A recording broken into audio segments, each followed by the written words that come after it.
Hello guys, എവിടെയും പോകുന്നില്ല എന്ന് പറഞ്ഞിട്ട് 1-ാം തീയതി വളരെ സർപ്രൈസ് ആയിട്ട് പോയിട്ടുള്ള ഒരു യാത്രയുടെ വിശേഷമാണ്. ഭയങ്കര അൺഎക്സ്പെക്റ്റഡ് ആയതുകൊണ്ട് തന്നെ ഒത്തിരി ബ്യൂട്ടിഫുൾ മൊമെൻറ്റ്സ് ഉള്ള ഒരു ട്രിപ്പായിരുന്നു അത്.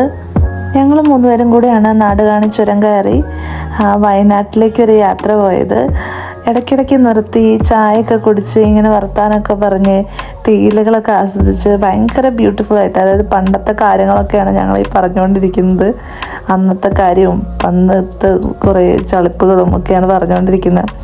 ശരിക്കും 2025 സ്ട്രെസ്സ് കംപ്ലീറ്റ് ഒഴിവാക്കി 2026 ഫ്രഷായിട്ട്, അതായത് ഞങ്ങൾ രണ്ടുപേരും എൻറ്റയർലി മടുത്തിട്ടുണ്ടായിരുന്നു. റോഡ് സൈഡിൽ ഇങ്ങനെ ഇരുന്ന് ചായയൊക്കെ കുടിച്ച് ആ തേയിലത്തോട്ടത്തിന് മുകളിലുള്ള വീട് വാങ്ങിയാലോ എന്നൊക്കെ ആലോചിച്ച് ഞങ്ങൾ ഇങ്ങനെ യാത്ര പോയി. എന്ത് മനോഹരമായിട്ടുള്ളൊരു യാത്രയാണ്. അപ്പോൾ അവിടെ ചെന്ന് കഴിഞ്ഞ് ഇപ്പോഴാണ് ഒരു ചായ കുടിക്കണം തോന്നി. അപ്പോൾ ചായ കുടിക്കാൻ വേണ്ടി നിർത്തിയൊരു സ്പോട്ട് എന്ന് പറയുന്നത് അടിപൊളിയായിരുന്നു. അവിടെ ഇരുന്ന് ചായ കുടിക്കുമ്പോൾ തന്നെ നമുക്ക് ഒരുപാട് വ്യൂസ് കാണാമായിരുന്നു. മനോഹരമായിട്ടുള്ള, എന്ത് ഭംഗിയിൽ, ഇത്ര നല്ല ചായ ഇത്രയും ഭംഗിയിലിരുന്ന് കഴിക്കാൻ വേറെ എവിടെയും നമുക്ക് പറ്റില്ല. പിന്നെയാണ് അവിടെ ഒരു ഊഞ്ഞാൽ കണ്ടത്. ഊഞ്ഞാലാടിക്കൊണ്ടിരുന്നപ്പോൾ പണ്ട് ഞാനൊരു ഊഞ്ഞാലൊടിഞ്ഞ് വീണ കഥയൊക്കെ പറഞ്ഞുകൊണ്ടാണ് ഊഞ്ഞാലാടുന്നത്. അത് ഭയങ്കര രസമായിരുന്നു. ഊഞ്ഞാൽ കെട്ടിയിട്ട് അവർ പോയി, ഞാൻ ഊഞ്ഞാലാടി, ഊഞ്ഞാൽ പൊട്ടിച്ചു. അപ്പം നല്ല ഊഞ്ഞാലൊക്കെ ആടി നല്ല തണുത്ത കാറ്റൊക്കെ ആസ്വദിച്ച് എക്സ്ട്രീംലി ഒരു സ്ട്രെസ് ഫ്രീ ആയിട്ടുള്ള ഒരു യാത്രയായിരുന്നു ഇത്. നമ്മൾ കയറിയ ചായക്കടയോട് തൊട്ടടുത്തുണ്ടായിരുന്ന ഒരു ഊഞ്ഞാലാണ്. ഊഞ്ഞാലിന് എക്സ്ട്രാ ഫീസൊന്നും കൊടുക്കണ്ട, ഫ്രീ ഓഫ് കോസ്റ്റ് ആണ്. ആർക്ക് വേണമെങ്കിലും എപ്പോൾ വേണമെങ്കിലും വന്ന് ആടാവുന്നതാണ്.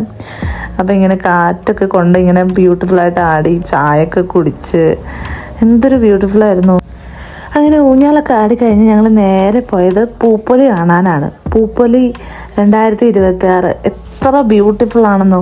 ശരിക്കും ഊട്ടിയിലൊക്കെ എല്ലാ വർഷവും ഫ്ലവർ ഷോ കാണാൻ പോകുന്നതാണെങ്കിലും ഇത്രയധികം വെറൈറ്റി ഓഫ് ഫ്ലവേഴ്സ് അവിടെ ഉണ്ടെന്ന് തോന്നിയിട്ടില്ല. ഈ ഡാലിയൊക്കെ കണ്ടു കഴിഞ്ഞാൽ എന്തൊരു ഭംഗിയാണെന്നറിയോ. നമുക്കിതൊന്നും വാങ്ങാതെ അവിടെ നിന്ന് പോരാൻ പറ്റില്ല. പക്ഷേ വയനാട്ടിലെ കാലാവസ്ഥയിൽ ഇതൊക്കെ വളരെ മനോഹരമായിട്ടുണ്ടാവുമെങ്കിലും നമുക്ക് നമ്മുടെ കാലാവസ്ഥയിൽ ഉണ്ടാവും എന്നുള്ള കാര്യത്തിൽ സംശയമായിരുന്നു. എന്നാലും ഞങ്ങൾ കുറച്ചധികം ഫ്ലവേഴ്സും അതുപോലെ ചെടികൾ വാങ്ങിയിട്ടാണ് അവിടെ നിന്ന് പോകുന്നത്. പിന്നെ ഏറ്റവും അധികം ആകർഷിച്ചത് ഈ ഒരു തുമ്പോർജിയാണ്. ഇത് എവിടെ വാങ്ങാൻ കിട്ടുമെന്ന് ഞങ്ങൾ കുറേ ആലോചിച്ചു. പക്ഷേ ഇതൊന്നും അവിടെ സ്റ്റാളിൽ അവൈലബിൾ അല്ല. കുറച്ച് ഡാലിയും അതുപോലത്തെ ഒക്കെയാണ് അവിടെ ഉള്ളത്. പിന്നെ എല്ലാം അറേഞ്ച് ചെയ്തിരിക്കുന്നത് അത്രയും ബ്യൂട്ടിഫുൾ ആയിട്ടാണ്. പിന്നെ അവിടെ ഒരുപാട് എക്സിബിഷൻസ് ഉണ്ട്. ഞങ്ങൾ 1-ാം തീയതി തന്നെ പോയതുകൊണ്ട് തന്നെ പല സ്റ്റാളുകളും ഓപ്പൺ ആയിട്ടുണ്ടായിരുന്നില്ല.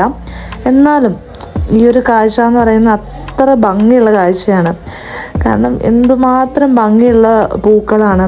പിന്നെ അത്യാവശ്യം നല്ല തിരക്കും ഉണ്ടായിരുന്നു.